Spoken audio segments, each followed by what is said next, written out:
Hi, I'm David Mitchell from Fort Worth Christian High School.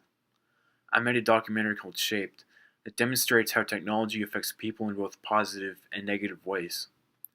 By following the evolution of the cell phone, one can see how this small device has significantly changed the human experience.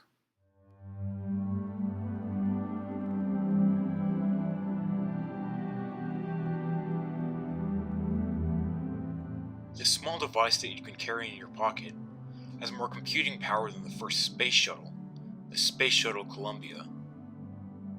It's like an external brain that you can carry around with you to help you translate or define words, determine the weather, tell time, get directions, calendar activities, answer questions on any subject, take photographs, and even film a documentary. In less than 30 years, we have gone from having rotary phones and payphones to a point where 8 out of 10 people have some sort of cellular device.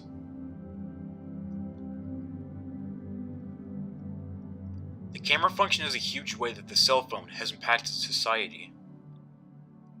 The first picture taken on a camera phone was on June 11th, 1997. Felipe Kahn, a man in Santa Cruz, California, took a picture of his newborn daughter and sent it to 2,000 people worldwide only minutes after taking the picture. This was a huge breakthrough in technology as it had never been done before, at least not by everyday people. The revolution that Kahn started was the ability for common people to take and send photographs to friends and relatives in a matter of minutes. Messages were no longer limited to words. We now had the ability to send pictures instantly.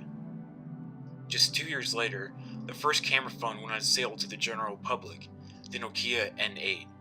The quality wasn't very good, but it still was a huge step forward.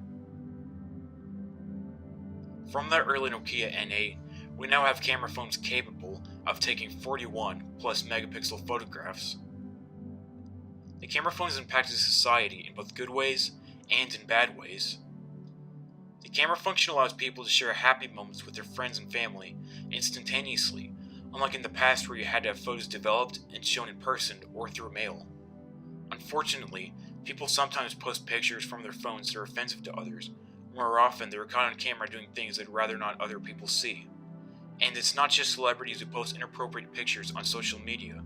Anybody can get or grow a bad reputation by pictures taken on phones and shared on the web.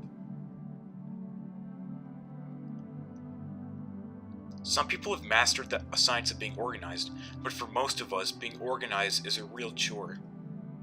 For as long as humans have lived on Earth, organization has been essential. Where am I going next week? When is the meeting? Who am I meeting with, and where are we meeting? Where is the address of so-and-so, and so on. Things like this affect our work lives and school lives in both good ways and in bad ways. A smartphone actually helps most of us keep organized and on top of what we need to do, when we need to do it, where, and with whom. All of the information is right there on one small device. But a major disadvantage is we may become overly reliant on technology that could fail. A minor technical glitch could wreak havoc by wiping our calendars and alarms that we have become dependent upon. The erase of scheduling events electronically also could contribute to the problem of overscheduling our lives, leaving little free time to unwind, relax, and contemplate. The main function of the cell phone is to call people on the go. If you're in an emergency, you can call for help, or you can arrange people to call a meeting. Also, if someone needs to reach you in an emergency, or one affecting your family, they can easily reach you on your cell phone.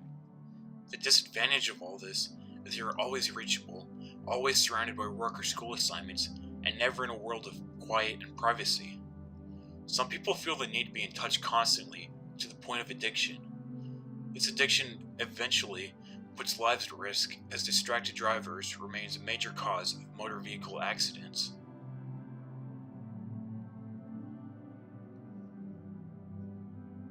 Social networking isn't new, but the smartphone has made it faster, easier, and more global than before. You can meet friends instantly, and you may develop relationships with people you may never be able to meet face to face. This can enhance your ability to understand people from their countries and cultures, and perhaps bring our world closer together in really important issues that impact us all. News can be shared instantly, and we can comment on the events of the day right from our phones.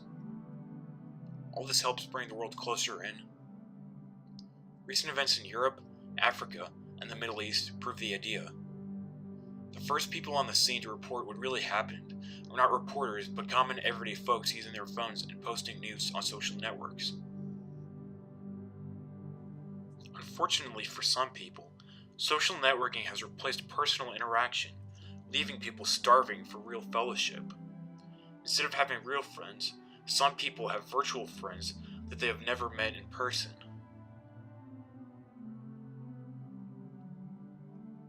The invention has affected our society in phenomenal ways. It helps us share moments with others and helps us stay caught up with work or school. However, it has some disadvantages, such as controversy, stress, and perhaps diminished social skills. Through this, we should learn not to let the cell phone control our lives. We should instead use them to improve our lives and the lives of others. As with every other technological advancement, we should be wise enough to find the proper balance in the use of smartphones and not let them shape us.